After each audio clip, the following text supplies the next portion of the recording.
sesuai juknis, mungkin langsung kita buka aja. Nanti peserta yang lainnya bisa menyusul ya. Ya. Nah, aku ulang lagi. Assalamualaikum warahmatullahi wabarakatuh.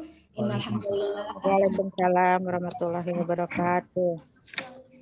Innalhamdulillah nahmaduhu wa nasta'inuhu wa nastaghfiruhu wa na'udzu billahi min syururi anfusina wa min sayyiati a'malina man yahdihillahu fala mudhillalah wa man yudlil fala hadiyalah wa asyhadu an la ilaha illallah wahdahu la syarikalah wa asyhadu anna Muhammadan abduhu wa rasuluhu.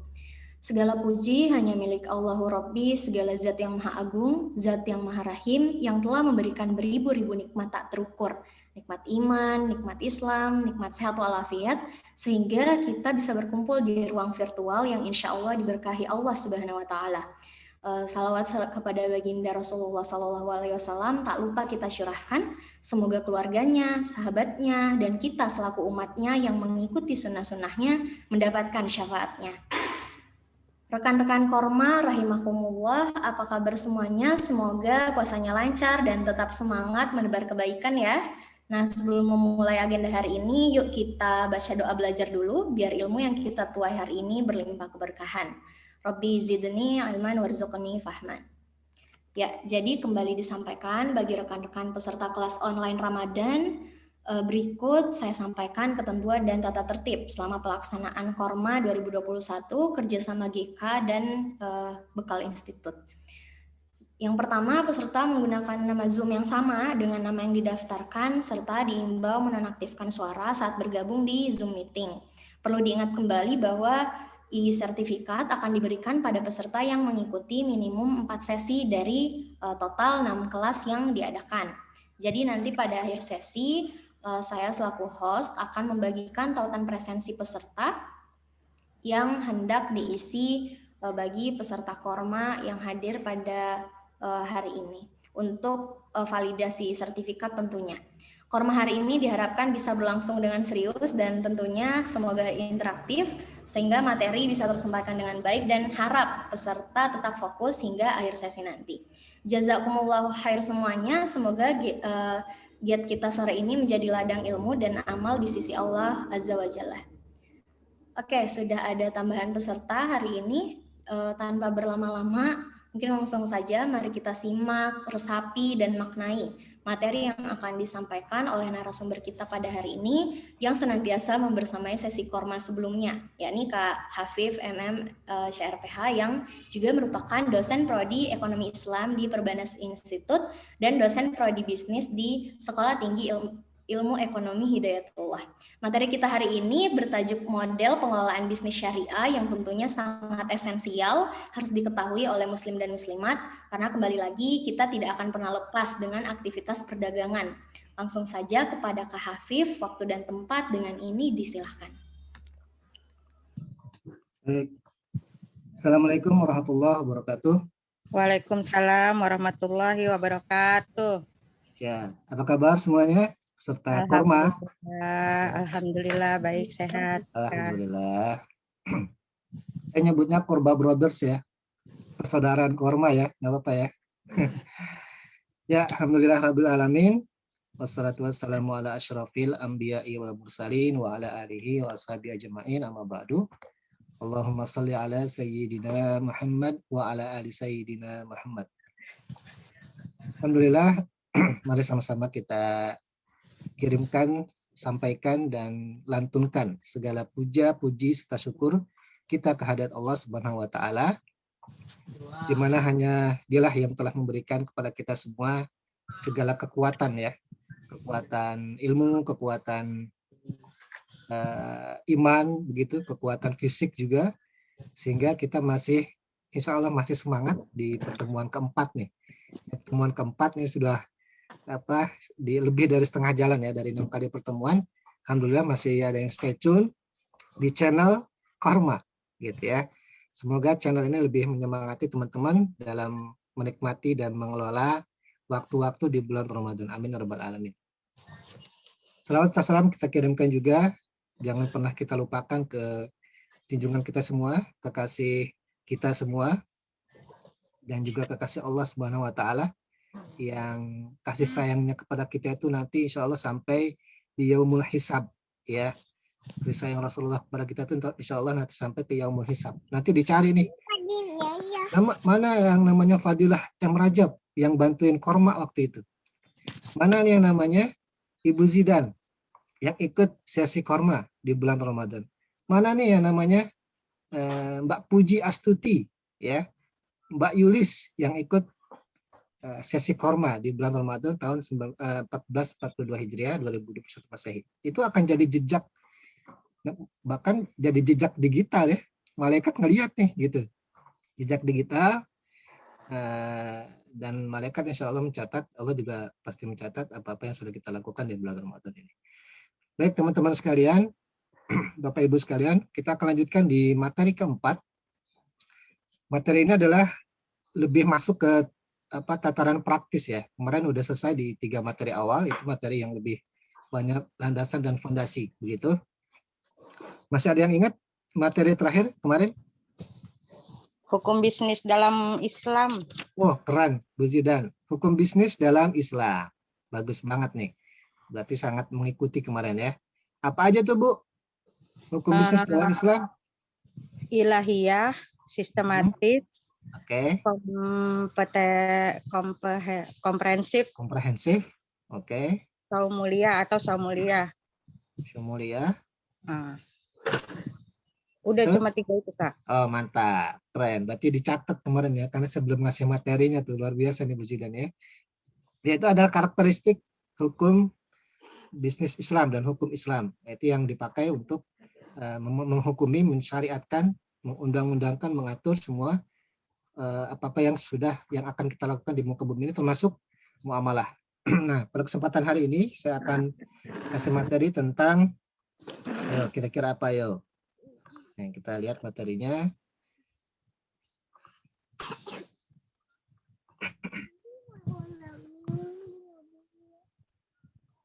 Oke. Sebentar. Masih loading. Ya, model pengelolaan bisnis syariah. Atau kalau udah mulai model pengelolaan bisnis syariah ini udah mulai tataran praktis. Mudah-mudahan waktu yang ada ini cukup mengcover apa yang akan saya sampaikan. Kurang lebih sekitar 60 menit, ya. 60 menit maksimal, mudah-mudahan bisa lebih cepat. Ini host kita nih ada di Polewali Mandar ini, Bu. Jauh nih dari kita. Jadi nanti selesai nih dia udah buka nih, Bu.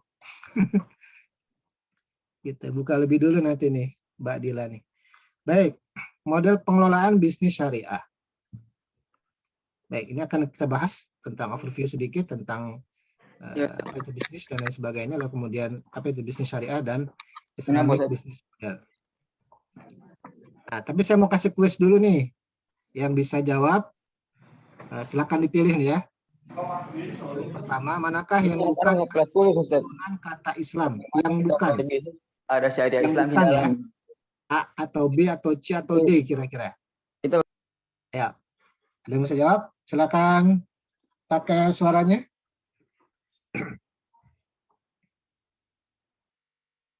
Ada yang bisa jawab? Siap, apa yang bukan turunan kata Islam? Damai kah, sejahtera, indah, atau tunduk patuh? Yang bukan apa tuh? Yo, masih ingat nggak? Mirip-mirip, ya. B, Kak. B, sejahtera. Yang bukan.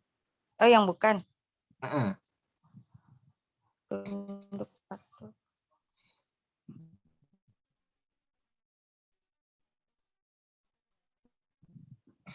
Hadiahnya. Nah, ini hadiahnya nih panitia nih. Insya Allah mungkin ada kali, Bu, ya. Jawab aja dulu, Bu. Yang penting sekarang jawab dulu. Ya. Yang mana kira-kira? Kalau nggak salah sih ada hadiahnya. Apa, Bu? Indah. Indah. Oke. Bu Zidan jawab indah. Yang lain ada yang jawab yang bukan arti turunan kata Islam? Saya kasih waktu 15 detik nih. Indah. Indah juga. Mas Ismail. Indah juga. Iya. Oke. Baik, jawabannya adalah C, indah ya. Jadi turun kata Islam itu damai, sejahtera, dan tunduk patuh. Bisa dilihat di surat An-Nisa, surat Al-Baqarah ya ayat 29, salah kemarin tuh.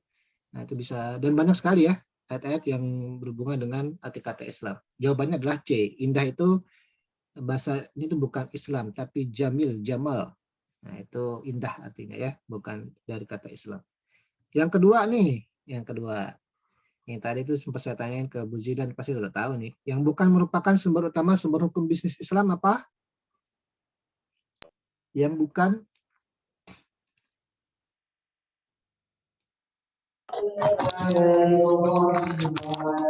Yang mana? Yang A. Yang A. yang Peraturan A, benar ya, presiden. peraturan presiden. Nah, sumber utama hukum Islam itu adalah Al-Quran, hadis, dan ijtihad. Begitu ya. Baik, ini udah alhamdulillah udah cukup paham ya apa yang kemarin disampaikan. Baik. Nah, sekarang kita akan overview. Kemarin kita udah bahas di pertemuan ketiga itu tentang konsep aturan bisnis Islam ya. Konsep aturan bisnis Islam.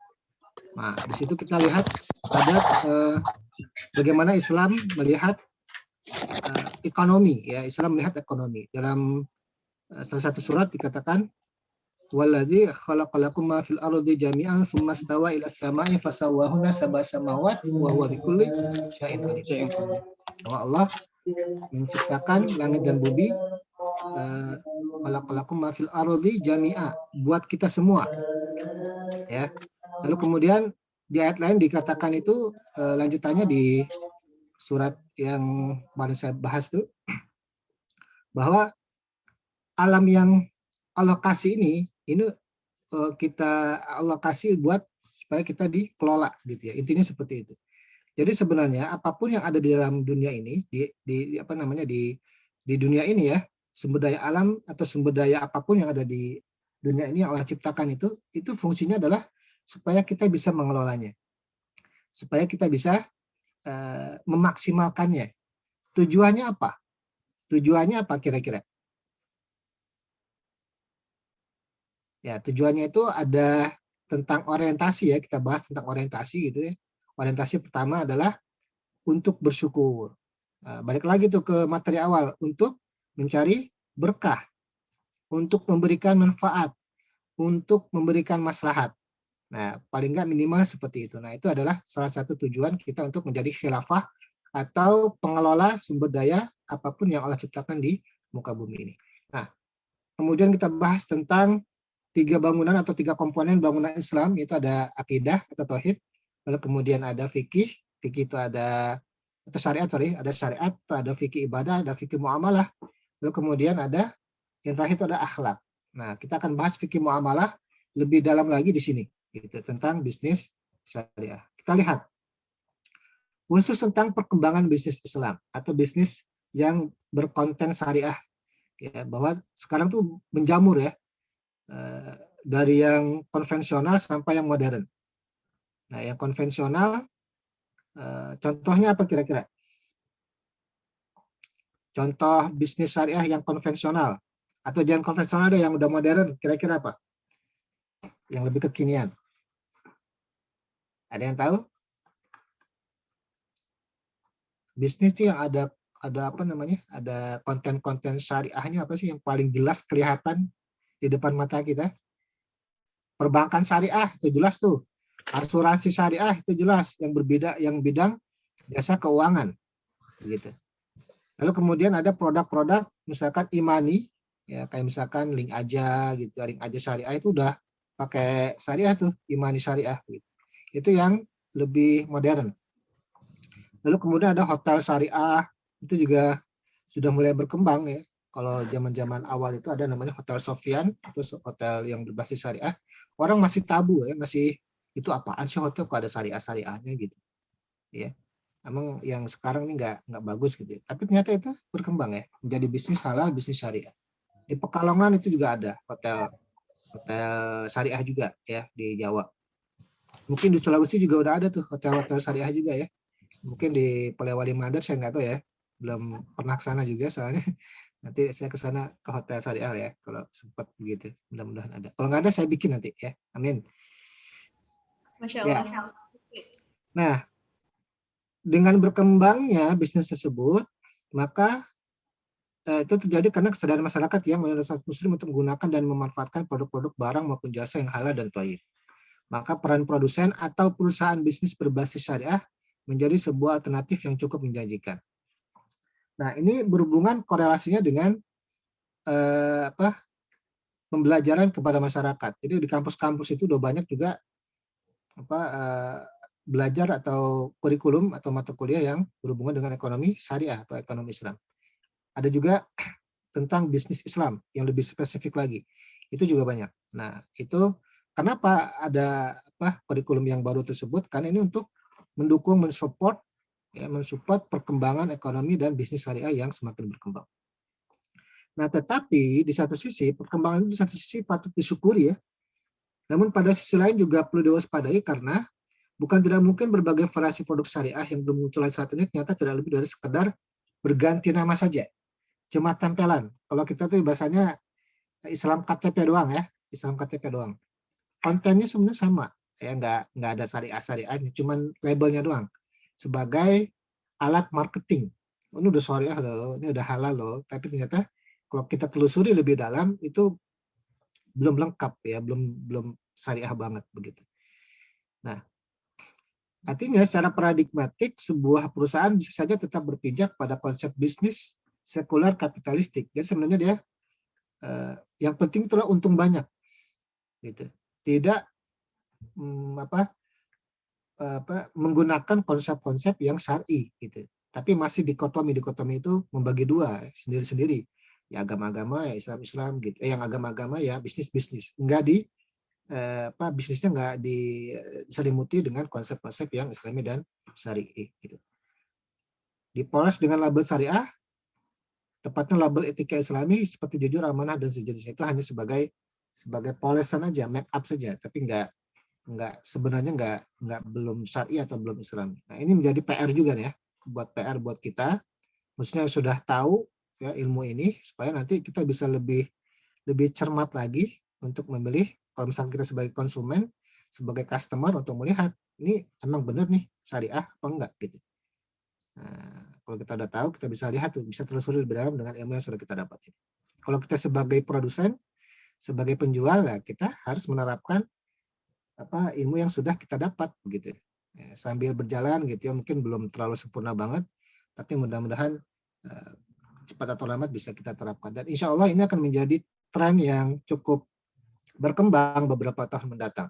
Karena khusus untuk industri keuangan syariah itu insya Allah udah cukup settle ya, apalagi sudah ada Bank Syariah Indonesia, gabungan dari Bank BUMN Syariah, BNI Syariah, BRI Syariah, Bank Mandiri Syariah, itu bergabung menjadi sebuah entitas bank atau keuangan syariah terbesar ya di Indonesia, seperti itu, dan mungkin juga Asia Tenggara nanti pelan-pelan. Itu sudah mulai settle. Nah, sekarang berpindah nih ke bisnisnya. Bisnis halal dan syariah itu akan menjadi pergeseran nih ya, bukan pergeseran tapi pertambahan tren ekonomi Islam ya, khususnya di bisnis syariah. Insya Allah kita akan sambut itu juga begitu. Nah, ketika kita bicara tentang bisnis syariah, ini sebagai refreshment lagi bahwa ada beberapa prinsip bisnis dalam Islam yang tidak boleh diabaikan oleh para pelaku bisnis, baik secara pribadi maupun sebagai kelompok bisnis. Pertama, tidak boleh menggunakan cara-cara yang batil dan merusak. Yang kedua, tidak boleh melakukan kegiatan usaha dalam bentuk perjudian atau ada kemiripan dengan perjudian. Yang ketiga, tidak saling menzalimi dan saling merugikan. Empat, tidak berlaku curang dalam takaran. Yang kelima, tidak menggunakan cara-cara yang ribawi atau dengan sistem bunga. Nah, ini kelihatannya memang normatif ya, kelihatannya abstrak ya, tapi ternyata ini ada konteks realnya, ada faktanya yang terjadi di masyarakat. Cara-cara yang batil contohnya apa kira-kira? Cara-cara yang batil dalam berbisnis. Contohnya apa? Ayo, ada yang tahu nggak? Dan merusak. Saya pernah bahas tentang ihtikar ya. Ihtikar itu apa? Ada yang masih ingat ihtikar? Penimbunan barang. Apalagi dalam saat-saat yang orang butuh banyak barang begitu, lalu kemudian kita kok barang ini jarang ya di pasaran, padahal ada gitu. Itu berarti pasti ada kalau bahasa sekarang itu berarti monopoli ya, bisa dimasukkan ke monopoli. Itu masuk ke ihtikar juga sebenarnya. Jadi orang susah nyari barang, pada barang ada, ketika kita mau beli ada barangnya lebih mahal dari yang seharusnya. Itu batil tuh ya, itu salah satu yang batil. Apalagi kira-kira? Nah, apalagi sekarang ya, berlaku curang dalam takaran, timbangan, ataupun pemalsuan kualitas. Nah, ini akan kita lihat nanti nih di materi kelima ya, tentang marketing syariah. Saya akan share tentang beberapa macam pelanggaran-pelanggaran yang terjadi secara real ya, fakta yang terjadi di lapangan. Begitu. Baik. Nah, lalu kemudian kita lihat tentang bisnis syariah itu apa sih? Kita mulai masuk. Kalau kita lihat dari asal bahasanya, bisnis itu berasal dari bahasa Inggris, yaitu bisnis. Dari kata dasar busy, yang artinya sibuk. Sibuk mengerjakan aktivitas dan pekerjaan yang mendatangkan keuntungan. Dalam kamus bahasa Indonesia, bisnis adalah usaha dagang, usaha komersial.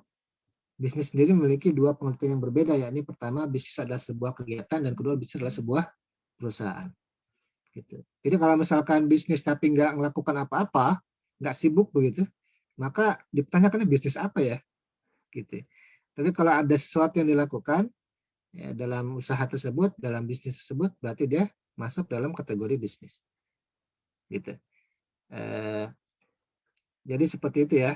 Ya kalau misalkan pemain saham gimana tuh? Dia sibuk nggak sih pemain saham? Pemain saham sibuk nggak? Atau misalkan dia naruh saham nih, dia beli saham. Kira-kira dia termasuk sibuk nggak? Dia termasuk pebisnis bukan tuh kira-kira? Orang beli saham, misalkan saham Telkom, gitu, itu termasuk bisnis nggak? Termasuk bisnis nggak? Apakah yang disebut sibuk itu dia mesti jualan keliling kampung begitu, jualan keliling komplek, ya, menawarkan produk? Apakah seperti itu? Atau ketika saya punya duit 10 juta, saya beli saham Telkom, gitu, itu termasuk bisnis nggak? Bisnis, Kak, karena usaha. Bisnis, termasuk bisnis ya, karena ada aktivitas di sana. Apa aktivitasnya? Aktivitas transaksi, gitu. Aktivitas transaksi itu disebut dengan aktivitas kesibukan juga ya. Tetapi kalau misalkan kita bandingkan dengan kesibukan orang jualan es kelapa kopior di jalanan, di pinggir jalan, ya itu termasuk bisnis juga, tapi dia punya energi yang berbeda dan punya orientasi yang berbeda, punya konsep dan mekanisme yang berbeda, tapi secara prinsip sama karena dia ada kesibukan di sana, begitu. Nah, itu dari sisi asal bahasa bisnis begitu ya.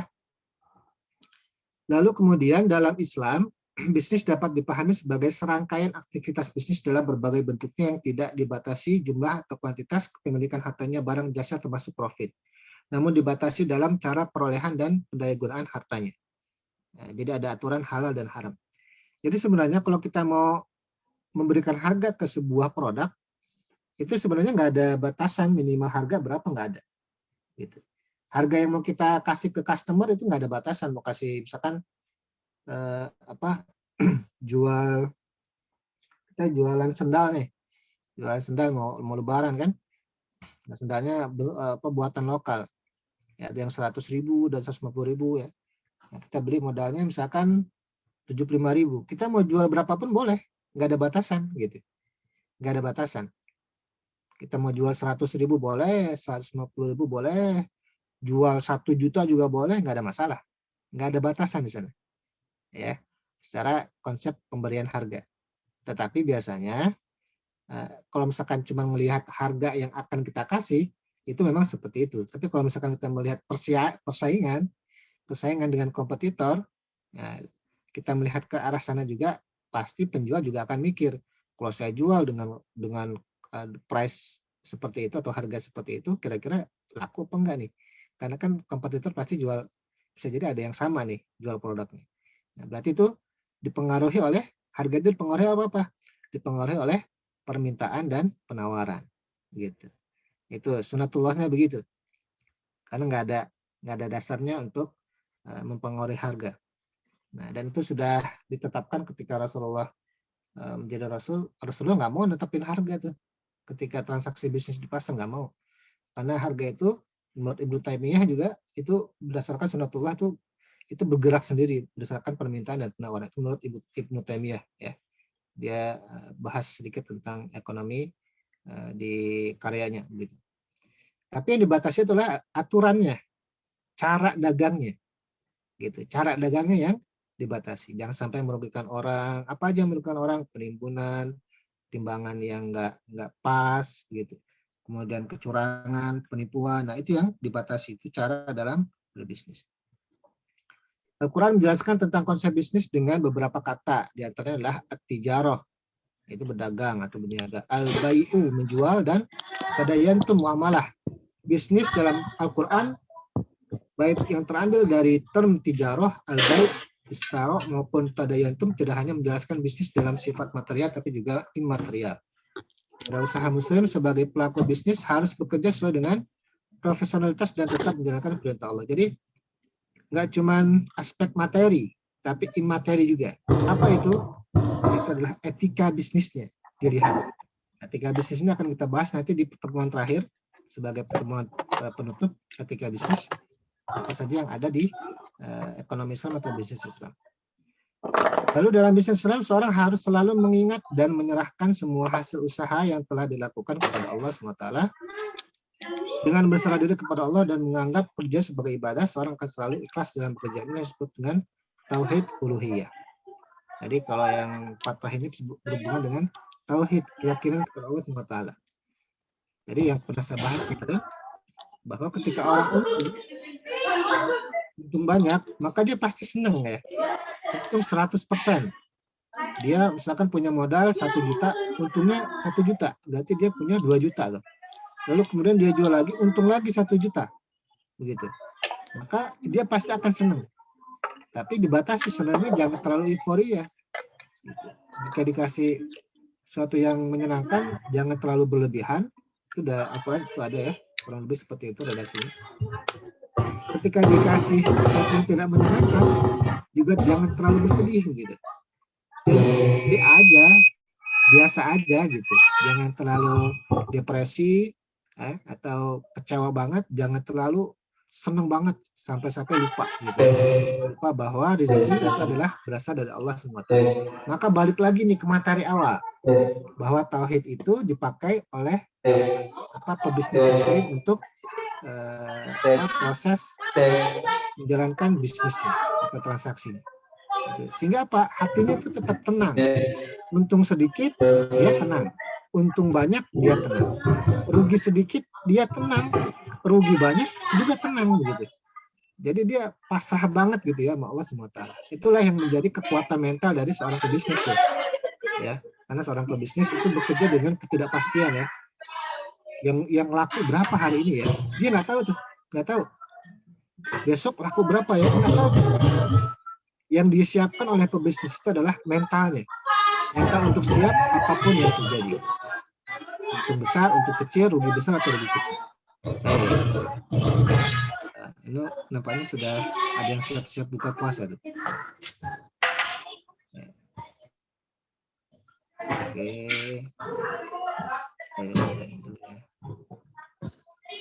Pak Zultan boleh di mute? Udah ya? Ada yang belum di mute agak suaranya.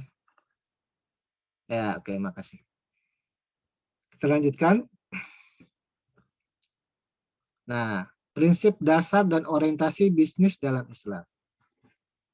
Prinsip ekonomi Islam dalam bisnis syariah. Ini pertama adalah tauhid, kemarin udah kita bahas. Yang kedua adalah keseimbangan atau kesejajaran. Kemudian kehendak bebas, free will, tanggung jawab, dan ihsan. Tauhid ini berarti semua yang kita lakukan pebisnis itu semata-mata untuk mendekatkan diri kepada Allah SWT. Gitu. Abdurrahman bin Auf, bagaimana kayaknya beliau?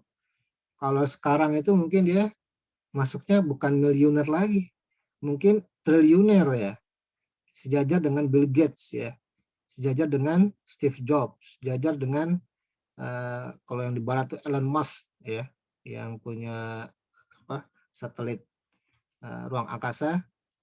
Lalu siapa lagi? Dia juga punya Tesla tuh mobil tanpa awak gitu, mobil tanpa awak. Kalau di kita tuh ya macam-macam Khairul Tanjung ya. Kalau yang Muslim siapa lagi? Ya banyak begitu. Abu Rizal Bakri ya kayak gitulah. Nah, dia juga punya tauhidnya juga sangat tinggi begitu. Ketika ditawarkan oleh sahabat Ansor ketika dia ikut hijrah kepada Rasul dengan Rasul ke Madinah, ditawarkan kan kaum muhajirin dari Mekah itu kan kaum muhajirin namanya. Lalu kemudian kaum Ansor yang nolong di Madinah nanyain, kamu mau apa? Nih saya punya istri 2, kalau mau ambil. Kamu mau apa? Saya punya barang banyak. Nih kamu ambil setengahnya buat kamu. Abdurrahman bin Auf cuma bawa baju doang, gitu. Cuma bawa baju doang dan perlengkapan seadanya. Padahal dia orang kaya di Mekah. Orang kaya di Mekah. Tapi karena dia sudah terbentuk ya, mental bisnis dan tauhidnya sudah sangat bagus, maka dia cukup bertanya satu hal. Tunjukkan saya di mana pasar. Itu doang pertanyaannya. Dikasih tuh. Tunjukkan saya di mana pasar, kasih tunjuk ya pasar di salah satu pasar di kota Madinah. Apa yang dilakukan pertama kali? Yang pertama kali itu dia cari partner. Dia cari partner buat bisnis. Gitu. Dia sebagai pengelolanya. Ya. Lalu kemudian dia ketemu salah satu sahabat Ansor, dia punya lapak yang nggak kepake. Lalu dia juga nggak punya modal, dikasih modal sama Ansor. Ya udah dia jualin produk-produknya si sahabat Ansor ini. Karena dia tahu bagaimana cara bisnis yang keren begitu. Nggak lama tuh langsung pesat ya perkembangan bisnisnya. Bahkan sampai mengalahkan hegemoni ekonomi, hegemoni Yahudi di sana. Karena dulu ketika Rasulullah baru datang itu pasar itu dikuasai oleh kaum Yahudi. Abdurrahman bin Auf itu mengalahkan mereka semua. Gitu. Itu awalnya dia tahu dia berserah sama Allah, tapi dia punya ilmu gitu. Nggak cuma sekedar tauhid, tapi juga dia punya ilmu dan pengalaman, dan itu yang dipakai dan akhirnya berhasil. Gitu. Kemudian keseimbangan atau kesejajaran, bahwa semua orang adalah sama, ya. Artinya semua orang punya kesempatan yang sama untuk berhasil, begitu. Asalkan dia pertama berserah dan tahu orientasi bisnis itu seperti apa, dan ketika dia punya ilmu yang sama, maka kesempatan itu pasti juga bisa terbuka oleh siapapun, kepada siapapun. Gitu. Kemudian kehendak bebas, free will. Kehendak bebas tanpa melampaui batas. Kehendak bebas tanpa melampaui batas. Nah, batasan itulah yang ada di aturan-aturan hukum-hukum syariah. Gitu. Dia mau untung 1 juta boleh, misalkan 30%, 40% untungnya boleh. Tapi jangan sampai keuntungannya itu malah membuat orang malah rugi, gitu. Membuat orang nggak bisa jual dagangannya. Misalkan dia jual sangat murah, ya sangat murah. Tetapi kompetitornya itu malah nggak bisa jual barang produknya gitu. Maka sekarang itu kan ada kesepakatan harga ya, ada produk-produk tertentu yang dia punya paguyuban, dia ngejual produk apa, dia punya kesepakatan harga. Nggak boleh ada yang jual dengan harga yang di bawah kesepakatan itu. Gitu. Nah, itu bagian dari kehendak bebas. Tanggung jawab terhadap efek dari produk yang dijual. Nah, ini berhubungan dengan pelayanan prima nih, kalau bahasa sekarang dalam bisnis ya. Customer satisfied, ya, kepuasan pelanggan. Nah, ini bagian dari tanggung jawab pebisnis. Lalu kemudian ihsan. Ihsan berarti dia satu paket dengan tauhid. Ihsan itu pertama dia punya awareness-nya, kecenderungannya dia selalu memberikan yang terbaik dari bisnis yang dikelola, ya, dari produknya, dari pelayanannya, dari komunikasinya, dari manajemennya, begitu. Itu ihsan. Tetapi dia juga merasa bahwa itu semua diawasi oleh Allah SWT. Karena prinsip ihsan yang paling inti itu adalah merasa diawasi oleh Allah SWT, sehingga dia nggak berani berbuat yang menyimpang. Nah, gitu. Nah, orientasi bisnis Islam ini sempat saya bahas juga kemarin ya, sebagai pengingat saja. Target materi dan non materi. Target materi ya untung, laba, begitu. Lalu kemudian non materi ya kita membentuk akhlak kita, membentuk mental kita, itu adalah termasuk benefit non materi. kepasrahan kita kepada Allah itu bagian dari benefit non materi. Sehingga kalau misalkan orang Mekah itu kenapa dia bisa dagang kemana-mana, ke Syam, kemudian ke Yaman, ke Jordania gitu ya, antar negara waktu itu, dia tetap bertahan. Kenapa? Karena mentalnya sudah terasah. Mentalnya sudah terasah, kemudian itu yang dibawa kemana-mana gitu. Ya, kemana-mana. Kalau di Indonesia itu kan, mohon maaf nih ya, ada suku tertentu yang di setiap provinsi itu ada sebagai pengusaha atau dia buka usaha di sana. Contoh deh, makan nasi Padang deh misalnya. Nasi Padang tuh di mana ada kan? Di Sumatera ada, di Jawa banyak, di Sulawesi juga pasti ada, saya yakin ya. Di semuanya ada. Nah, karena memang suku Minang tuh profilnya memang seperti itu. Mentalnya sudah terbentuk bahwa orang, kalau nggak salah ya, seorang pria itu keluar gitu ya untuk nyari nafkah kemanapun. Jadi banyak yang mukim, banyak yang bermukim di beberapa tempat di luar daerahnya sendiri. Nah, karena mentalnya sudah terbentuk. Nah, itu benefit namanya. Lalu pertumbuhan aset, laba, kemudian kekayaan, kesejahteraan, itu masuk dari pertumbuhan. Itu boleh-boleh saja, nggak dilarang dalam Islam. Karena itu fitrah manusia. Pengen punya perhiasan, itu fitrah. Pengen punya sepatu bagus ya, merek Adidas, Nike ya, Nike Ardila, bukan Nike Ardiles, Nike Ardila, Nike Adidas, apalagi itu yang bagus-bagus ya, alat-alat olahraga, sepeda yang mahal gitu, nggak ada larangan gitu, nggak ada larangan. Karena ketika kita membeli sesuatu yang bagus dan kita punya duitnya, misalkan kita punya modal untuk membeli itu, dan itu berasal dari sesuatu yang halal. Ketika kita beli sesuatu yang buat kita senang dan kita sanggup, maka itu salah satu bentuk syukur kita kepada Allah SWT yang sudah memberikan rezeki kepada kita. Jadi bukan sombong, bukan. Itu salah satu bentuk syukur. Makanya mindsetnya seperti itu. Gitu. Ya.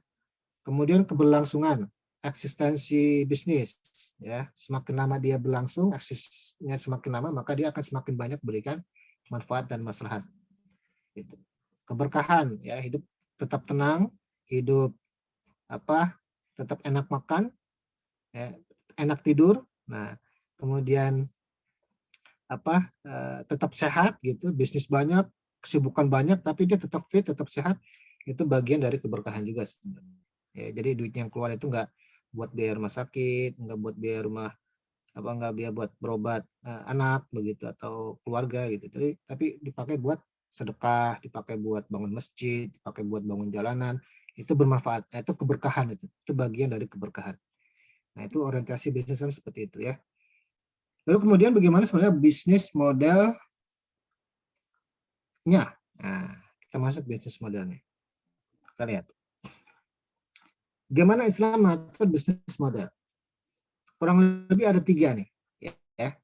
Ada 3 bisnis model yang bisa kita terapkan ketika kita ingin berbisnis.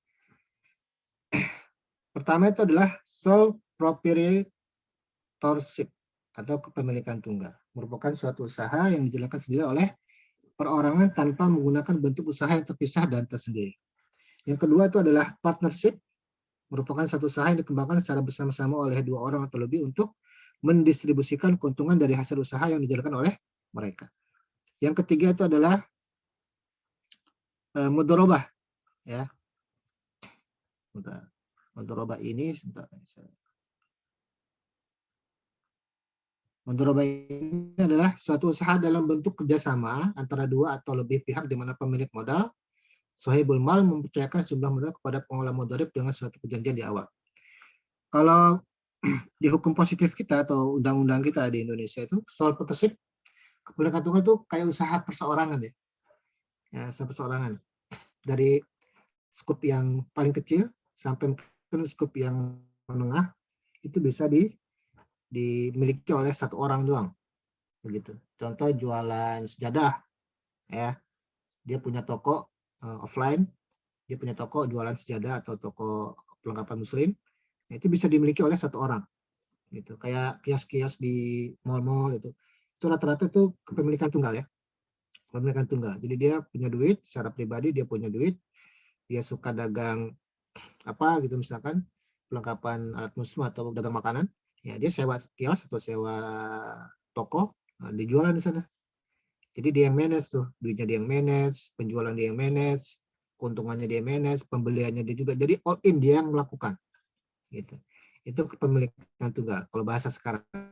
Nah, Islam juga sudah mengatur nih ternyata, udah lama gitu. Sole proprietorship nih, kepemilikan tunggal. Yang kedua adalah partnership, merupakan suatu usaha yang dikembangkan secara bersama-sama oleh dua orang atau lebih untuk mendistribusikan keuntungan. Nah, ini partnership ini di undang-undang kita sekarang tuh sama dengan CV, corporate furniture ya. Jadi kerjasama antara dua orang atau lebih, masing-masing punya modal dan dikelola bareng-bareng gitu. Dikelola bareng-bareng untuk mendapatkan keuntungan, nanti keuntungan itu dibagi rata sama antar mereka. Nah, itu CV gitu.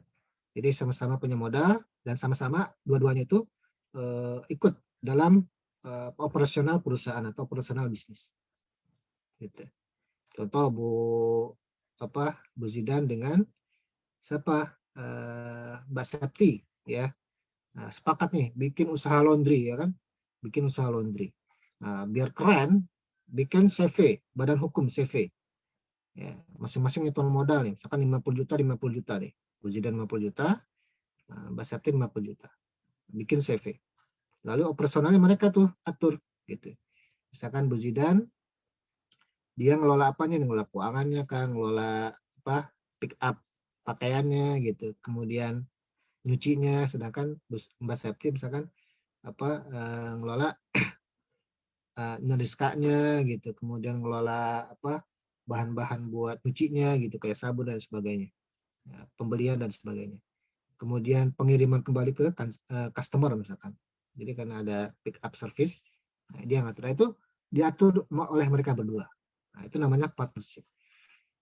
Lalu kemudian yang ketiga, mudharabah. Mudharabah ini istilah yang sangat udah nggak asing lagi ya, mudharabah, apalagi di lembaga jasa keuangan, karena dia sangat banyak dipakai mudharabah. Mudharabah ini adalah sistem di mana orang ada yang nggak punya duit, tapi dia punya keahlian. Gitu. Nggak punya duit, tapi dia punya keahlian. Kemudian ada yang orang punya duit banyak, punya duit lebih, tapi dia nggak punya keahlian. Nah, ini dikelopin tuh, dikelopin. Jadi yang punya duit disebut dengan sahibul mal atau investor, mempercayakan sejumlah modalnya kepada pengelola. Tadi yang punya keahlian, namanya mudharib. Dengan satu perjanjian di awal tertentu, misalkan bagi hasilnya berapa gitu setelah ada panen, misalkan ada investor punya duit 10 juta, nih saya punya duit 10 juta nggak kepake nih, siapa yang bisa usaha perikanan misalkan, usaha ternak ikan, siapa yang bisa? Nah, ternyata ada tetangganya nih jago melihara ikan lele, tapi dia nggak punya modal. Akhirnya dia kerjasama. Yang bikin kolamnya sih pengelola, yang ngasih makan pengelola, yang nguras air pengelola, yang manen juga pengelola, yang ngejualin juga pengelola. Nah, dia cuman dapat bagi hasil aja. Dan investor hanya ngasih duit doang. Dia butuhnya berapa, nanti perjanjian di awal dari untung itu kita bagi berapa persen. Nah, itu disebut dengan mudharabah. Gitu ya. Sama kalau di bank, ya, di bank itu konsep mudharabah juga dipakai. Gitu. Konsep mudharabah dipakai untuk usaha-usaha produktif. Usaha-usaha produktif, pinjaman produktif atau pinjaman modal. Jadi misalkan ada orang butuh modal nih buat usaha cuci steam ya, cuci steam butuh modal misalkan 20 juta. Dia nggak punya biaya, tapi dia punya motor. Dia punya motor NMAX baru 3 bulan ya lunas. Ya, berarti itu udah jadi milik dia. Harganya harga pasarnya, harga secondnya misalkan 28 juta karena baru 3 bulan. Nah, itu bisa jadi jaminan tuh untuk pinjam ke bank syariah. Jadi bank syariah akan ngasih modal sebagai sahibul mal, kemudian si punya motor tadi butuh modal itu sebagai mudharib. Dia buka usaha cuci steam. Nah, itu ada perjanjian di awal, dia mesti memberikan bagi hasil berapa persen. Nah, itu bagian dari bisnis model yang ada di Islamic Business Model. Ada 3 ya. Jadi kalau misalkan teman-teman mau buka bisnis atau yang memang sudah berbisnis, itu biasanya nggak jauh-jauh dari 3 hal ini. Karena memang sudah menjadi tren juga ya, sudah menjadi sesuatu yang umum di masyarakat. Jadi bukan hal yang baru juga begitu. Nah, Lalu gimana kerangka bisnis Islami itu sebenarnya ya? Nah, di sini ada gambar. Ini kayak gambar apa nih? Nah, kayak gambar kodok ya. Ya, ada mata ada di atas, samping kanan samping kiri. Pertama itu adalah orientasinya adalah perusahaan itu adalah ke Allah. Dia punya tauhid ke Allah nih. Ya. Allah ngasih sesuatu yang harus dikelola, dan company dia mengelolanya itu adalah berbasis dengan aturan-aturan Allah dan berorientasi tauhid, berorientasi bahwa semuanya untuk ibadah kepada Allah SWT, untuk mendekatkan diri kepada Allah SWT, untuk sebagai bekal nanti di akhirat, sehingga nanti timbangannya berat dengan pelaksanaan syariat muamalah. Jadi syariat muamalah ini bisa menjadi modal kita untuk yaumul hisab ya, nggak cuma ibadah ritual gitu. Karena yang akan dihisab itu kan nggak cuma ibadah ritual doang gitu, nggak cuma sholat doang, tapi yang lain-lain juga. Kalau kita suka menipu itu akan jadi catatan juga. Nipu dalam dagang begitu, merugikan orang dalam dagang, dalam usaha itu akan dihitung juga, akan dihisab juga. Jadi hati-hati, gitu ya. Nah, ketika dia sudah melaksanakan sesuatu dengan syariat Allah, maka Allah akan ridho padanya. Ya, Allah akan ridho padanya. Lalu kemudian secara operasional perusahaan itu berada dalam dua hubungan ya, stakeholder dengan customer. Stakeholder ini bisa jadi dia investor gitu ya, yang memberikan modal. Company ini adalah pengelolanya, customer-nya adalah nasabahnya atau pelanggannya. Nah, hubungan antara company dan stakeholder itu adalah stakeholder itu yang diharapkan modal yang dikasih ke company adalah dia ridho. Dia percaya dengan perusahaan yang mengelolanya. Karena kalau nggak ada kepercayaan maka dia nggak akan berjalan dengan mulus, karena dikit-dikit curiga, dikit-dikit nggak percaya gitu. Maka dia pasti ada ketidakriduan di sana. Nah, maka stakeholder, salah satu investor, dia harus dulu memberikan modalnya kepada company. Nah, ketika udah ridho gitu, company juga melakukan sesuatu dengan syariat Allah, maka dia amat dalam bentuk materi, ya, keuntungan bagi hasil yang bagus gitu, dan kesenangan yang diharapkan oleh stakeholder. Lalu bagi pelanggan gimana? Nah, pelanggan itu hubungannya adalah ketika company ini menjual sebuah hal kepada pelanggan, gitu, maka pelanggan itu diharapkan dia ridho. Ridho ini bahasa kita ini itu adalah puas, senang gitu dengan produknya. Ketika udah senang, maka company ini akan membalas dengan rahmatnya juga. Dia akan memberikan pelayanan yang lebih bagus. Idealnya seperti itu. Jadi konsep ridho dan rahmat ini terbentuk antara company dengan pelanggan dan company dengan investor atau stakeholder. Gitu. Nah, di sini ya, lingkaran ini berarti ini adalah apa istilahnya, diselimuti ya, dilingkupi. Ketika ini sudah terjadi, maka yang terjadi itu adalah semuanya bekerja untuk ibadah. Stakeholder sebagai investor dia niatnya ibadah, company dia niatnya ibadah, customer juga niatnya ibadah. Sehingga apa yang terjadi? Yang terjadi adalah Allah ridho kepada semuanya nih, kepada customer ridho, kepada company ridho, dan kepada stakeholder juga ridho. Sehingga semua diridhoi oleh Allah SWT, sehingga menjadi berkah. Stakeholder dapat berkah, company dapat berkah, customer dapat berkah. Nah, ini adalah kerangka bisnis Islami. Ini yang akan menjadi bisnis itu bisa berkembang ya. Dan ini yang sepertinya memang teraplikasikan dalam bisnis zaman sahabat Nabi. Gitu. Zaman sahabat Nabi. Zaman sahabat Utsman, Abdurrahman bin Auf, kemudian Umar bin Khattab juga sebagai seorang pebisnis ulung, ini yang dipakai ya. Sama semuanya. Nah, lalu gimana Islamic bisnis dan manajemen modern saat ini? Kalau ini kan secara lebih skop yang general ya, yang luas. Nah, kalau ini sekarang kita lihat bagaimana Islamic bisnis dan manajemen modern. Kita lihat nih. Dalam manajemen modern itu adalah 4 tahap ya dalam memanage sesuatu. Pertama itu adalah harus adanya visi. Visi itu pandangan jauh ke depan. Saya bisnis ini tujuannya apa? Gitu. Jadi itu dulu yang ditetepin. Gitu. Kalau cuma nyari untung doang, maka itu kemungkinan besar itu bisa banyak penyimpangan di sana. Gitu. Balik lagi ke Az-Zariyat ayat 56 di situ, bahwa Allah menciptakan jin manusia untuk beribadah. Jadi niatkan kalau bisnis itu ya untuk beribadah. Kalau beribadah berarti ya supaya dekat sama Allah, supaya Allah senang sama kita, ridho sama kita. Itu dulu gitu. Kalau laba urusan nomor 2, itu mekanis ya, itu teknis gitu. Tapi mindsetnya harus mendekat dulu kepada Allah. Ya kalau misalkan nanti bisnis ternyata lebih jauh dari Allah, maka itu berarti visinya udah salah tuh. Ketika dia bisnis semakin bagus, tapi sholatnya semakin bolong-bolong, semakin telat, semakin lalai, berarti visinya udah melenceng. Gitu. Sedekahnya semakin sedikit dari sebelum berbisnis, ketika dia bisnis bagus, maka dia pasti visinya udah mulai tergeser. Gitu ya. Itu visi pertama. Yang kedua adalah planning. Planning itu bisa kita lihat dalam surat Al-Hasr ayat 18. Hai orang beriman, bertakwa kepada Allah, dan hendaklah setiap orang memperhatikan apa yang diperbuatnya untuk hari esok. Dan bertakwalah kepada Allah, sungguh Allah Maha teliti dengan apa yang kamu kerjakan. Jadi planning ini udah ada di konsep Al-Quran juga dalam surat Al-Hasr ayat 18. Merencanakan apa yang mau dilakukan di masa depan. Masa depan itu bukan 1 tahun, 2 tahun, 3 tahun, 10 tahun lagi, enggak, besok paling cepat.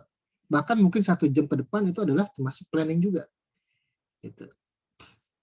Kalau seorang pebisnis, dia harus punya tuh catatan besok dia mau ngapain ya. Seorang profesional juga, seorang pegawai sama.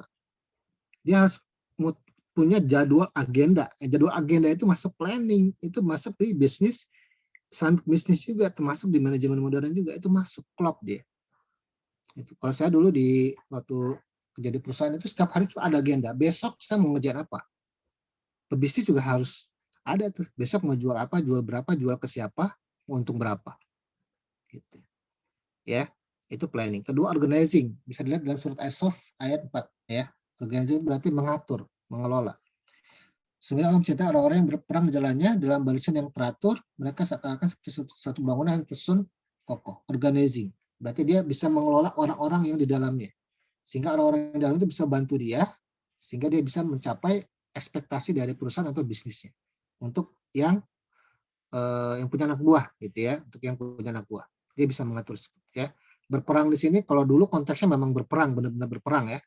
Tapi dalam filosofi berperang ini ya, termasuk memperjuangkan syariat agama Allah juga, gitu. Termasuk di syariat muamalah, begitu. Organizing. Dan organizing ini nggak mudah ya, untuk leader, untuk mengatur orang tuh nggak mudah. Beda kayak mengatur bebek, beda. Dia tinggal pakai sabetan aja udah ngantri. Tapi kalau orang beda, dia butuh ilmu tersendiri. Actuating itu bisa dilihat di surat Al-Mulk ayat 15. Dialah yang menjadikan bumi untuk kamu yang mudah dijelajahi, maka jelajahilah di segala penjurunya dan makanlah sebagian dari rezekinya. Dan hanya kepada Allah sajalah kamu kembali setelah dibangkitkan. Jadi kita dipersilahkan untuk menjelajahi semua bagian bumi yang Allah ciptakan. Nggak dibatasi, asal kita punya duit aja. Gitu. Asal kita punya modal, kita mau dagang misalkan ke Makassar. Oh, Makassar nih kayaknya ketupat laku nih ya. Gitu. Atau kemana? Ya, itu boleh. Apa namanya? Kalau bahasa sekarang itu ekspor import lah ya. Atau kita buka ekspansi bisnis. Nah, itu boleh. Itu diterapkan juga oleh sahabat Rasul, bahkan Rasul juga ke luar negeri untuk usaha. Ya. Dulu pakai onta, nggak ada pesawat. Sekarang pesawat banyak. Gitu. Moda transportasi banyak dan sangat cepat malah. Itu dikasih kesempatan gitu. Jadi nggak usah takut sebenarnya, karena udah dijamin nih. Jadi karena udah dijamin menjadikan bumi untuk kamu yang mudah dijelajahi, dan memang sekarang sangat mudah, bukan mudah doang, sangat mudah ya. Sangat mudah, mau ke Turki mudah, tinggal siapin aja duitnya gitu. Kalau nggak ada duitnya susah juga sih ke Turki ya. Oke, yang kelima itu adalah controlling. Di dalam surat Al-Maidah ayat 117, aku tidak pernah mengatakan kepada mereka kecuali apa yang engkau perintahkan kepadaku. Ya, mengatakannya itu sembahlah Allah, Tuhanku dan Tuhanmu, dan adalah aku menjadi saksi terhadap mereka selama aku berada di antara mereka. Maka setelah engkau wafatkan aku, engkaulah yang menguasai mereka, dan engkau adalah maha menyaksikan atas segala sesuatu. Jadi kontrol ini pengawasan.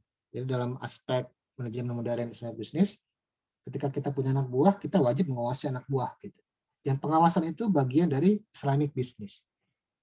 Gitu. Bagian dari Islamic business. Mengawasi anak buah dalam mengelola keuangan, dalam mengelola penjualan, dalam mengelola barang-barang nih. Kalau misalkan barang-barang retail, apalagi yang sembako ya, kalau kita punya warung sembako, itu mesti rigid banget, mesti teliti banget, karena barangnya kan barang-barang retail ya, barang-barang eceran ya.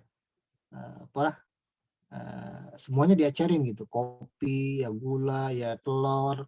Nah, itu kalau nggak bagus maka itu akan bocor tuh ya.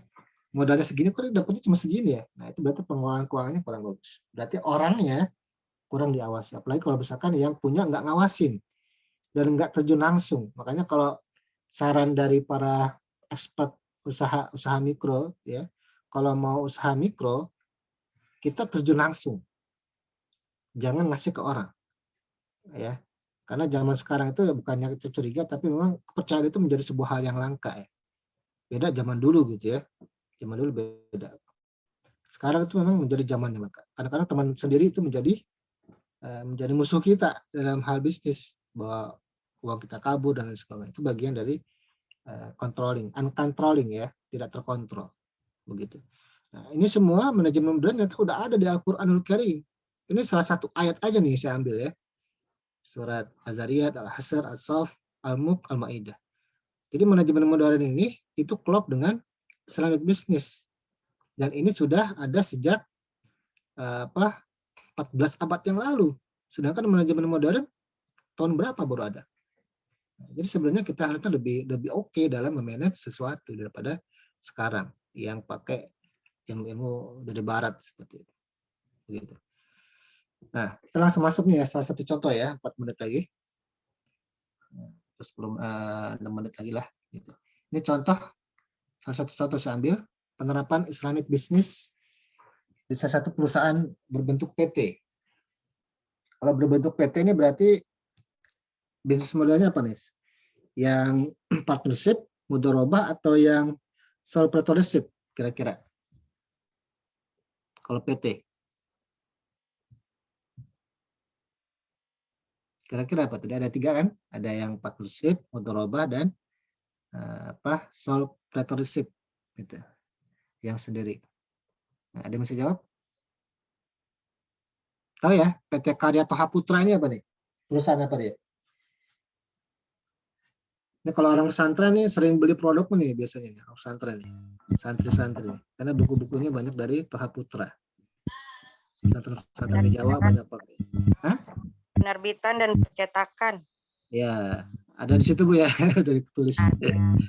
Ya, perusahaan bergerak pada bidang penerbitan dan percetakan. Dia menyetak Al-Qur'an, dia menyetak kitab-kitab ya, kitab-kitab fikih, kitab-kitab apa tuh. Banyak gitu. Tapi yang bernuansa Islami. Dia ada di Semarang. Saya juga belum pernah ke sana sih. Tapi saya punya dulu, bukunya punya. Ketika saya SD, ibu saya, orang tua saya punya nih, Toha Putra. Nah, itu legend banget tuh bukunya. Status badan hukum PT dengan tanggung jawab bla bla bla. Dia berdiri tahun 1962. Dia punya pekerja 197 orang, laki-laki 89 dan pekerja perempuan 108. Jadi nggak terlalu banyak memang pekerjanya. Nah, dia menerapkan Islamic business. Kenapa? Karena dia adalah perusahaan yang mencetak buku-buku Islami. Maka sudah saya kayaknya dia harus pakai cara-cara Islami. Karena kalau enggak, maka itu menjadi sebuah yang ironis, paradoks ya. Sebuah hal yang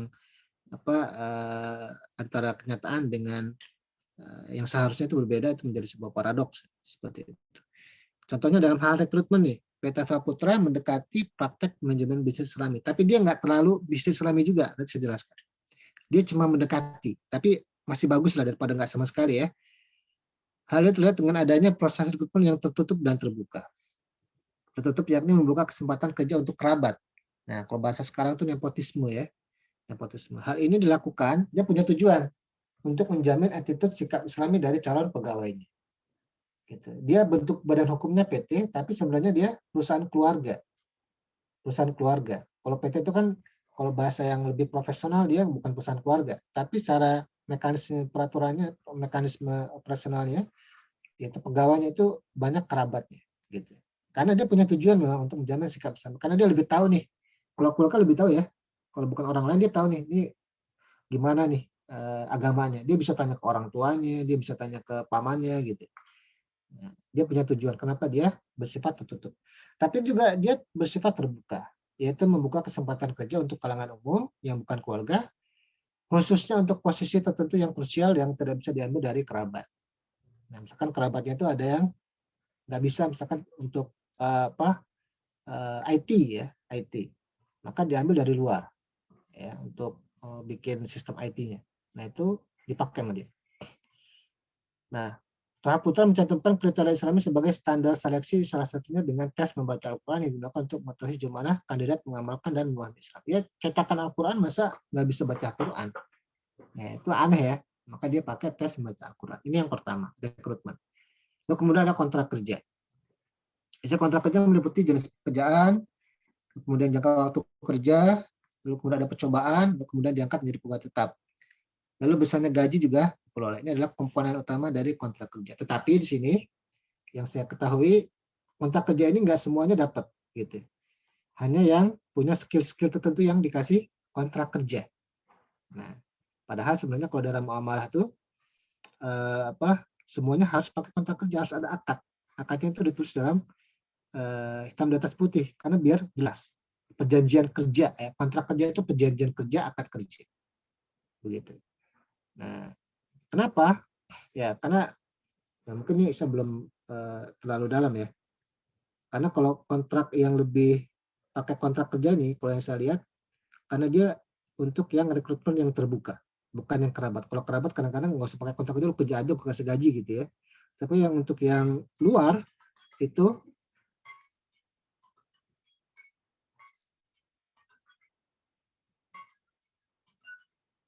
nah, untuk yang orang luar, karena dia orang luar, maka dia pakai itu karena biar lebih jelas.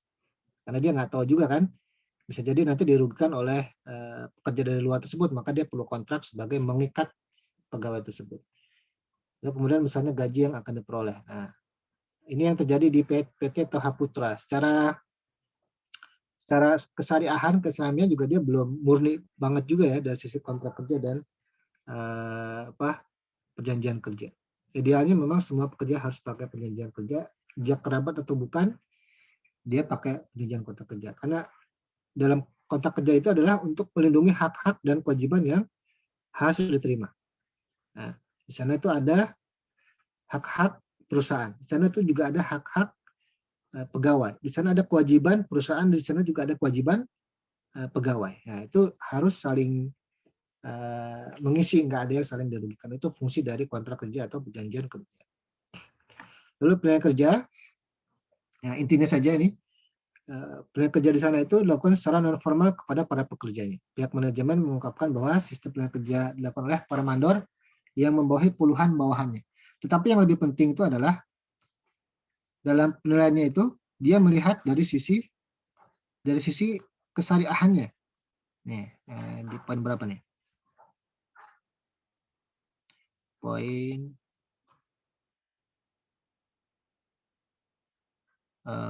nah nih, sholat.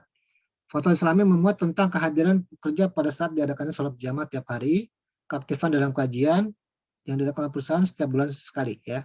Mandor menyerahkan form tersebut kepada pihak manajemen yang nantinya akan direkap. Nah, ini menjadi penilaian kerja nanti. Jadi nggak cuma kerjanya bagus apa enggak nih, misalkan dia ngatur warna ya, warna cetakan ya. Nggak cuma itu, tapi sholat jamaahnya juga dikontrol. Kemudian dia ikut pengajian gitu, pengajian untuk mencerahkan mental dia secara spiritual, itu juga dikontrol karena menjadi standar dari perusahaan tersebut. Ini juga penting ya bagi perusahaan syariah. Kemudian pelatihan dan pengembangan. Ya, pelatihan pengembangan ini juga lebih banyak ke pelatihan dengan dasar-dasar Islami, ya karena mereka perusahaan yang bergerak di bidang konten-konten syar'i dan Islam. Motivasi dan kepuasan kerja pekerja menjadi bagian juga karena itu menjadi motivasi bagi pekerja. Dan karena mereka mindsetnya ini sudah terbentuk bahwa mereka bekerja ini untuk ibadah kepada Allah sebagai pelayan Allah istilahnya seperti itu dengan mencetak Quran, buku-buku agama, dan mereka ternyata dapat gaji yang di atas UMR gitu. Mindsetnya udah ibadah, mereka dapat gaji yang ternyata di atas UMR, mereka bahagia gitu. Jadi mereka terpuaskan dan hampir nggak ada gejolak gitu, hampir nggak ada gejolak di Toha Putra. Nah, ini yang mereka lakukan di PT Toha Putra, ya, Karya Putra Toha Putra. Lalu kemudian yang kedua, saya ambil contoh di Hotel Syariah Pekalongan. Ini merupakan bagian dari Yayasan Muslimin Kota Pekalongan. Jadi dia baru berdiri tahun 2008. Nah, 2008 hanya dalam jangka waktu 2 tahun, Hotel Syariah Pekalongan ini pertumbuhannya sangat meningkat. Awalnya itu cuma 30% sekian, 33%. Tahun 2010 dia hampir 60%, ya 2 kali lipatnya. Nah, ini menunjukkan bisnis syariah memiliki peluang, gitu, dan branding syariah mampu menarik simpati konsumen. Nah, mereka berangkat dari manajemen yang cukup profesional nih, karena mereka berangkat dari visi dan misi Stamoto sebagai basis nilai. Jadi nilai tersebut bukan sekedar tren, tetapi sebuah motivasi jalan hidup yang dapat memberikan konsep dan sistem manajemen secara syar'i. Dalam sistem fungsi manajemen syariah atau syariah pengelolaan mengadopsi 4 fungsi manajemen. Tadi itu di awal, perencanaan, organizing, pengawasan, dan activating. Apa yang mereka lakukan? Perencanaan. Perencanaan itu dia pakai berbasis hadis Rasulullah. Jika engkau ingin menentukan suatu pekerjaan, maka pikirkan akibatnya. Maka jika perbuatan itu baik, ambillah. Jika jelek, tinggalkan. Dilihat akibatnya dulu nih, perencanaannya. Maka dia ada konsep, kalau sekarang itu SWOT ya. SWOT. Apa itu SWOT? Strength, weakness, terus opportunity and threat. Nah, ini dipakai nih. Rasulullah ternyata sudah memberikan gambaran dan penjelasan. Lalu organizing. Dia pakai di sini dia punya standar sistem organisasional yang meliputi badan pembina, pengurus, pengawas. Masing-masing punya fungsi tersendiri dan hak dan kewajibannya. Nah ini pakai surat As-Saff nih, As-Saff ayat 4 tadi ya, pengorganisasian, dipraktekkan sama dia. Jadi dia pakai struktur-struktur sehingga itu mereka bekerja secara bersama-sama, berkolaborasi sehingga menjadi sebuah bangunan yang kokoh. Lalu pengawasan, controlling. Nah, pengawasan, controlling dalam hotel syariah ini dilakukan melalui standar kegiatan, diantaranya menentukan standar sebagai ukuran. Misalkan standar pelayanan, sapa kah, salam, gitu, ramah, itu menjadi standar ukuran mereka untuk pelayanan. Pengukuran dan pengamatan terhadap jalannya operasi berdasarkan rencana yang telah ditetapkan. Jadi basisnya itulah rencana, gitu. Yang jadi patokan itu rencana. Jadi jangan sampai nyimpang ke sana kemari gitu ya, yang dulu dari rencana. Lalu perbandingan hasil dicapai dengan standar sesuai yang diminta. Melakukan tindakan koreksi langsung terhadap penyimpangan dan perlahan perbandingan hasil akhir output dengan input. Nah, ini langsung ke ini aja, sistem manajemen hotel syariah Pekalongan, prinsip amar ma'ruf nahi munkar, ini lebih real. Jadi setiap customer yang mau datang, yang mau menggunakan jasa mereka itu diteliti, sangat teliti ya, KTP dan KK-nya. Kalau berbeda sedikit, mereka nggak dimasukin tuh. Nggak boleh nginep di sana. Menegakkan kebenaran, dilarang membawa benda berbahaya yang dapat mengganggu ketertiban umum. Lalu kemudian prinsip penegakan keadilan, dia tidak hanya pengunjung muslim, tapi non muslim juga boleh asal dia mengikuti aturan dari hotel, gitu. Lalu kemudian prinsip la tazlimun wala tuzlamun. Nah, di sini contohnya adalah menyediakan makanan yang memiliki kejelasan halal dan fungsi yang bermanfaat. Ya, dia pakai konsep Thayyibah, maka di sini ada kafenya namanya Thayyibah. Nah, makanan dan minuman itu adalah 100% halal. Lalu prinsip amanah. Nah, ini buat para pekerja yang bekerja di sana, seluruh staf memperoleh peringatan bila lalai dalam tugas. Jadi dia pakai menerapkan prinsip reward and punishment. Ya, tidak segan-segan memberi tegasan dan memberi sanksi apabila terjadi pelanggaran. Kita juga sama. Orang beragama pasti ada reward and punishment. Rewardnya bisa di dunia, rewardnya bisa di akhirat. Punishmentnya bisa di dunia, punishmentnya juga bisa di akhirat. Itu adalah fitrah. Nah, itu bisa diterapkan dalam proses bisnis. Nah, itu yang dilakukan oleh hotel syariah di Pekalongan ya, salah satu contohnya atau sedikit. Nah, kita nih gimana nih kira-kira? Ya, kalau kita mau bikin bisnis ya kita pertama ya tadi pakai konsep manajemen tadi, ada visi, ada planning, ada organizing, ada sistem controllingnya gimana, activity-nya gimana tuh kita buat dari awal dulu gitu. Nah, itu memang butuh waktu biasanya, apalagi kalau kita memasukkan konten-konten yang syar'i Islami itu butuh orang yang ngerti ya. Kalau kita nggak ngerti, dia harus pakai orang yang ngerti supaya benar-benar itu terjalankan ya, terimplementasikan, nggak cuma sekedar label seperti tadi saya bilang di awal. Baik, ini adalah materi kita hari ini. Udah jam 16.45. Nah, seperti biasa maksimum jam 5 udah selesai gitu ya. Karena di Sulawesi ini udah mau maghrib ya. Kayaknya udah maghrib nih. Ya, udah maghrib Ustaz. Udah maghrib ya. Nah, ya, oke.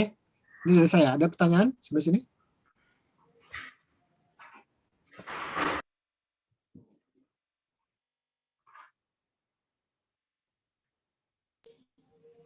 Ya, silakan. Ya, yang ingin bertanya disilahkan.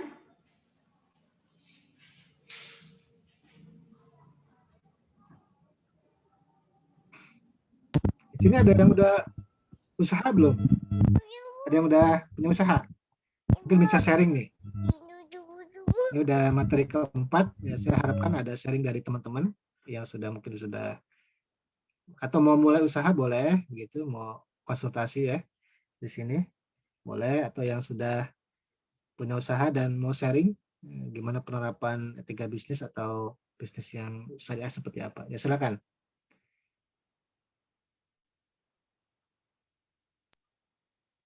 Ya, saya buka satu pertanyaan pertama, silakan. Saya mau tanya Kak, Boleh. kedengeran nggak suaranya? Jelas, Bu. Begini Kak, kalau PT penyalur tenaga kerja itu berbasisnya syariah nggak ya Kak? Oke. Karena saya setiap PT tenaga kerja itu kan ada perjanjian kerja sendiri Kak. Cuma saya pun mengalami ya. Jadi apa yang ada di perjanjian kerja itu kita juga di sana mengerjakannya yang tidak PK itu gitu Kak. Makanya di sana sering terjadinya istilahnya kayak pembantu terhadap majikan gimana, pembantu melawan majikan gimana. Jadi karena mungkin di latar belakangi dari dia itu apa yang dikerjakan di luar perjanjian kerja itu gitu Kak. Penyalur tenaga kerja itu istilahnya membantu juga untuk kesejahteraan gitu. Membantu juga yang kehidupan yang dikirimnya itu gitu Kak. Udah gitu aja ya Kak. Assalamualaikum. Salam. Ya, apakah perusahaan penyalur tenaga kerja itu termasuk perusahaan yang berbasis syariah atau Islami? Tanya bagus ya. Kalau sekarang itu memang banyak ya, cukup banyak ya penyalur tenaga kerja, apalagi yang buat keluar negeri ya, ke Arab Saudi, ke luar negeri begitu. Nah, dia syariah atau bukan sih, Islami atau bukan sih sebenarnya? Nah, kita bisa lihat tuh. Sebenarnya pertama, sebenarnya tuh ada yang Islami dan mungkin ada yang nggak Islami. Kita bisa lihat dari konsep bisnisnya juga dulu ya. Dia kan sebenarnya dia sebagai usaha jasa ya.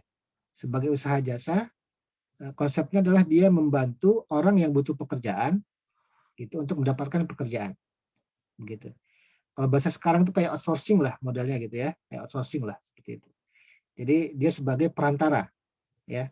Dia punya channel yang butuh pekerja dan dia juga punya channel untuk untuk menyalurkan, ada channel untuk bisa mencari orang yang mau kerja gitu. Ada yang butuh pekerjaan, ada yang butuh pekerja. Dia sebagai penengah di sana. Jadi ibaratnya itu kalau dalam Mama itu ada namanya maklar ya berarti ya, maklar gitu, maklar. Tapi di sini bukan produk barang tapi orang ya, jasa ya, perusahaan jasa. Itu boleh nggak? Nah, kalau sistem maklar itu setahu saya boleh ya, boleh saja ya. Misalkan kita punya produk nih, produk barang tapi ya, produk barang. Kemudian atau teman kita punya produk barang, ya misalkan dia jual HP second ya, HP second misalkan Apple ya, iPhone ya, harga iPhone berapa tuh? iPhone yang second ya, Misalkan harganya dia harga 5 juta misalkan, tapi masih bagus. Kita tahu bahwa dia jual barang bagus, harga 5 juta. Lalu kemudian ada orang nyari nih, ada orang nyari iPhone. Nah, dia punya budget juga 5 juta. Cuman dia bingung, dia beli di mana tuh? Karena dia nggak ngerti iPhone yang bagus seperti apa. Gitu, iPhone yang bagus seperti apa. Akhirnya dia ngubungin kita, minta tolong cariin. Nah, kita sebagai orang yang tahu, kita kasih referensi.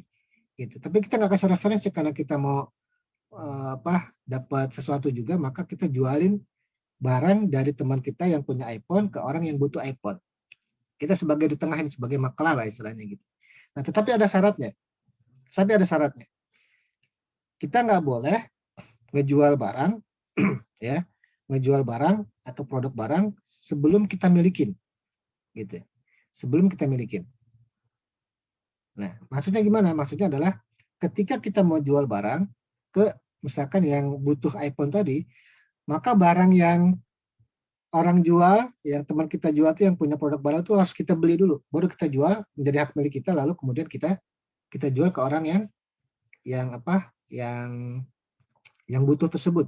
Nah, itu masuknya jual beli. Ya, itu gitu caranya, mekanismenya seperti itu. Nah, atau yang kedua, yang pertama itu, yang kedua adalah si yang punya produk nih itu ngejualin kepada kita, minta jualin, jadi kita sebagai marketing, ya, sebagai marketing nyari orang yang mau beli. Nanti kita dapat selisih harga, tapi harganya adalah dari yang punya barang. Misalkan dia 5 juta nih, oke, gue mau punya 5 juta ya, lu jual deh 6 juta gitu, dijual 6 juta, laku 6 juta gitu. Nah, 1 jutanya buat saya sebagai fee marketing. Nah, itu dua opsi yang dilakukan. Nah, itu juga yang dilakukan oleh penyalur tenaga kerja ya. Biasanya seperti itu. Perjanjiannya seperti itu ya. Jadi dia ada orang butuh pekerja.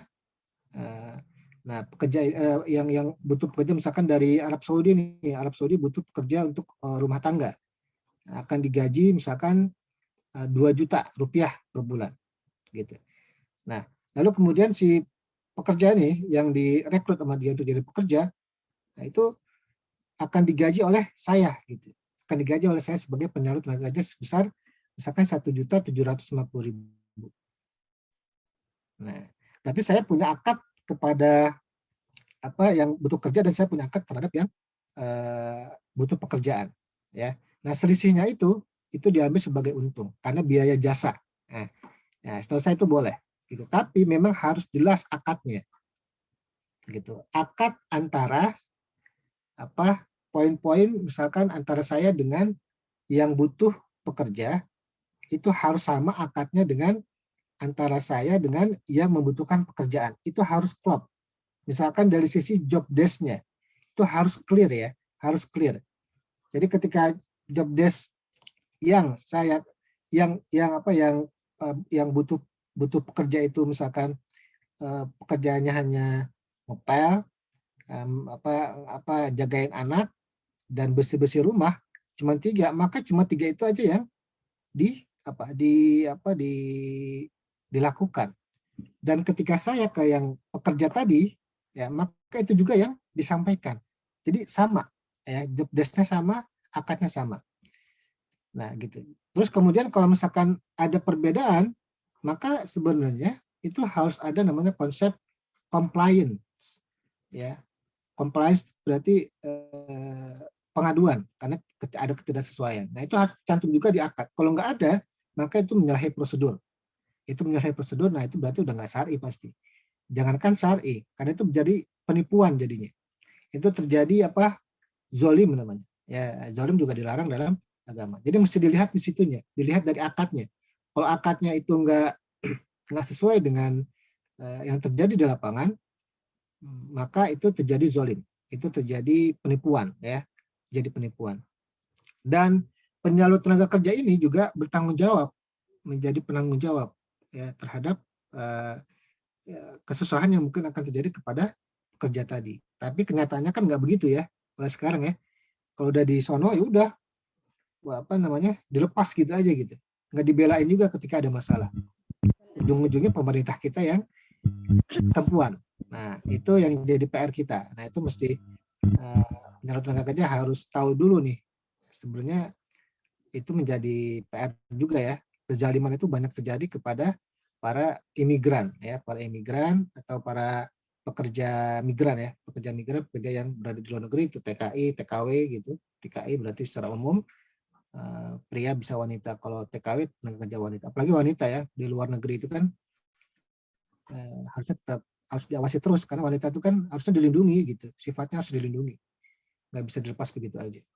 Jadi gitu Bu, jadi ngelihat akadnya, perjanjiannya. Dia kalau misalkan mau keluar negeri lihat akadnya nih, gitu. Kalau misalkan nanti ada perbedaan, boleh nuntut nggak? Dan gimana cara nuntutnya itu harus jelas. Karena kalau nggak jelas, kemudian berbeda, kita dizalimi di negara sana, nanti kita nggak punya kekuatan hukum. Kita nggak punya kekuatan hukum untuk membela diri. Dan kita sudah tanda tangan di sana. Itu bahaya lagi gitu. Itu bahaya lagi. Jadi mesti dipikirin banget ketika mau kerja di luar negeri. Kecuali mau kerja di tetangga gitu ya. Itu beda urusan. Saya punya asisten rumah tangga, itu nggak pakai perjanjian kontrak. Ya, nggak pakai perjanjian kontrak. Itu cukup gaji segini, dia setuju, it's okay. Itu jalan aja nggak apa-apa. Tapi kalau untuk ada risiko-risiko tinggi, itu lebih baik pakai kontrak gitu ya, seperti itu Bu ya. Ada lagi itu, ada link presensi, kalian bisa diisi link presensinya. Ada yang mau nanya lagi?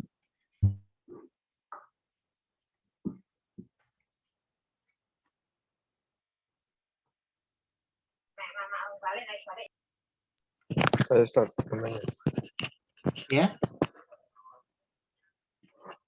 Kan tadi Ustadz bilang kalau misalnya punya rezeki lebih bisa beli barang-barang mewah kan. Pertanyaan saya, apakah seorang muslim diperbolehkan untuk meniru Siska Kol? Apa? Meniru apa yang dilakukan oleh Siska Kol, seorang tiktokers yang pamer kekayaan gitu, Ustadz. Oh, pamer kekayaan. Ya, jadi prinsipnya adalah gini. Prinsip dasarnya adalah semua yang Allah ciptakan itu ya, itu diciptakan untuk manusia sebagai khalifah ya. Khalifah itu pengelola ya. Khalifah itu pengertiannya nggak cuma memimpin negara, tapi pengelola sumber daya alam atau sumber daya yang Allah ciptakan apapun. Prinsipnya satu itu. Berarti kita bebas tuh ngelola ya. Misalnya kita punya lahan pertanian, kita kelola menjadi lahan sawah, bikin peternakan, bikin perikanan. Karena itu punya kita kelola semaksimal kita, tapi dengan syarat-syarat syar'i yang nggak boleh menzalimi orang, nggak boleh ada penipuan, nggak boleh macam-macam gitu ya, norma-norma Islamiyah. Lalu kemudian ketika kita bisnis seperti itu, kita dapat untung banyak. Sehingga kita beli aset ya. Kita beli mobil, kita beli rumah, kita beli macam-macam. Nah, itu kan sekarang banyak terjadi ya. Orang dibebaskan lahannya, dapat duit kaget ya. 1 miliar, 2 miliar, sehingga dia beli banyak barang mewah ya. Atau beli Alphard, Toyota Rush begitu, bangun rumah. Itu boleh nggak? Pertama, prinsipnya boleh-boleh aja, nggak ada larangan. Nah, yang kedua, dia balik lagi ke niat asalnya. Pertama, jika dia niatnya itu adalah untuk bersyukur dan tidak berlebih-lebihan, karena berlebih-lebihan itu juga bagian dari sesuatu yang nggak boleh. Ya. Kemudian mubazir itu berarti kita menggunakan sesuatu yang sebenarnya kita nggak butuhkan, tapi kita konsumsi gitu. Itu masuk ke mubazir. Nah, itu nggak boleh. Berlebihan nggak boleh, mubazir nggak boleh. Boros juga nggak boleh. Nah, itu bagian dari batasannya juga. Gitu. Tapi kalau cuma sekedar kita supaya misalkan beli mobil supaya memudahkan kita, memudahkan pekerjaan kita, aktivitas kita, mobilitas kita, ya, dan tidak ada maksud untuk pamer dan bersombong-sombong ria, karena sombong juga nggak boleh begitu. Karena kalau misalkan dia berniat sombong, maka dibatasi lagi bahwa sombong itu nggak boleh, gitu. Jadi balik lagi kepada niat dirinya tuh, Pak Ismail, Mas Ismail, gitu. Nah, intinya adalah pertama apa yang dikonsumsi atau yang dipergunakan pertama, atau yang dikeluarkan hartanya itu pertama dia nggak boros, Ya, nggak mubazir yang kedua. Kemudian yang ketiga adalah tidak ada niat sombong. Begitu. Tidak ada niat sombong. Kemudian yang keempat, jangan lupa kewajiban dia ketika dia punya duit berlebih yang dikasih oleh Allah SWT, dia harus keluarkan kewajibannya. Gitu. Itu sih batasannya tuh Pak, Mas Ismail. Ya, balik lagi kepada dirinya. Kalau dia paham, dia pasti nggak melakukan itu. Gitu. Itu Pak Ismail. Udah jelas ya? Terima kasih. Jadi kalau Pak Ismail punya duit 1 miliar, kira-kira mau beli apa? Beli tanah kali. Beli tanah. Sama invest paling. Kenapa? Paling beli saham. Oh, beli saham. Oke, bagus. Investasi di saham. Ya. Oke, ada lagi?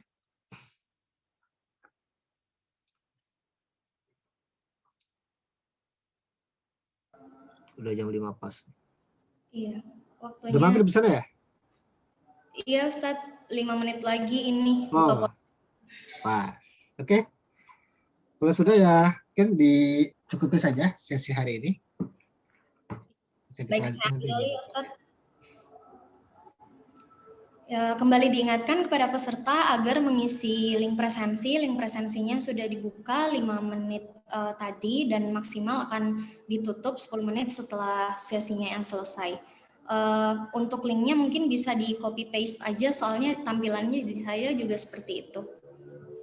Ya, Masya Allah, sampai juga kita di akhir sesi hari ini. Semoga ilmu yang tadi disemai oleh Kak Hafif bisa kita implementasikan dalam kehidupan sehari-hari, agar segala pundi-pundi uang yang kita hasilkan itu halalan thayyiban karena didapatkannya dengan jalan yang syar'i. Amin, Allahumma amin. Nah, pada akhirnya kumpulan materi kita pada hari ini sudah selayaknya bisnis Islami oleh niat kita Allah Subhanahu wa taala dalam rangka mencari ridhonya agar mendapat sebesar-besarnya rahmat darinya. Nah, dalam menjalankannya kita harus memiliki visi dan rencana yang tersusun rapi agar jalan yang kita tempuh selalu terarah hingga di tujuan nanti. Nah, hendaknya juga apa yang kita mulai itu harus terorganisir karena Allah mencintai barisan yang teratur seperti apa yang disampaikan oleh Kak Afif tadi. Setelah itu kita harus menggalakkan ikhtiar karena pada hakikatnya Allah sudah menghamparkan bumi dan seluruh isinya untuk kita jadikan ladang rizki. Nah, terakhir kita harus bisa mengontrol diri mengingat segala visi dan rencana yang disandarkan padanya sedari awal karena sesungguhnya Allah senantiasa mengawasi kita, mengawasi hamba-hambanya. Nah, terima kasih untuk ilmu bermanfaat yang diwakafkan Kak Hafif hari ini. Maaf jika sepanjang agenda terdapat kekeliruan dari diri saya pribadi. Selamat menanti waktu berbuka puasa untuk Kak Hafif, panitia, dan rekan-rekan peserta semuanya. Kita tutup sesi hari ini dengan membaca doa kafaratul majlis. Subhanakallahumma wa bihamdika asyhadu an la ilaha illa anta astaghfiruka wa atubu ilaik. Assalamualaikum warahmatullahi wabarakatuh. Jazakumullahu khair. Rekan-rekan Korma ya, kami ingatkan bahwa sesi 5 akan diadakan pada hari Senin 26 April 2021 dan tajuk materinya marketing syariah. Jangan sampai ketinggalan ya semuanya. Sampai jumpa di sesi selanjutnya. Wassalamualaikum warahmatullahi wabarakatuh. Waalaikumsalam warahmatullahi wabarakatuh. Selamat berbuka Adila di sana dan teman-teman semua, selamat berbuka puasa. Semoga hari ini kita puasanya sempurna, mendapatkan balasan yang sempurna dari Allah SWT. Amin ya rabbal alamin. Sampai ketemu di hari Senin di materi kelima marketing syariah, mudah-mudahan lebih menarik dan bermanfaat. Baik, pamit ya. Assalamualaikum warahmatullahi wabarakatuh. Waalaikumsalam warahmatullahi wabarakatuh. Terima kasih Kak Afif. Terima kasih Kak Dila. Fadila semuanya. Selamat berbuka. Masih lama. Afif. Ya. Kanana, gimana kabarnya? Baik, alhamdulillah. Kana masih ada nggak sih? Kanana ada nih Kanana. Ada tuh Kanana. Oh iya ada. Oh iya ada tuh. Ya. Masih lemas nak? Ya lumayan. Saturasi aman nak? Aman. Udah nggak mual? Masih. Oh masih mual. Oke. Ini saya berhubung jadi host, ini saya tutup ya, nggak apa-apa ya? Oh iya dah. Karena kalau tutup semua nih. Iya. Iya. Mohon maaf ya. Terima kasih. Ya, assalamualaikum warahmatullahi wabarakatuh. Assalamualaikum. Ya.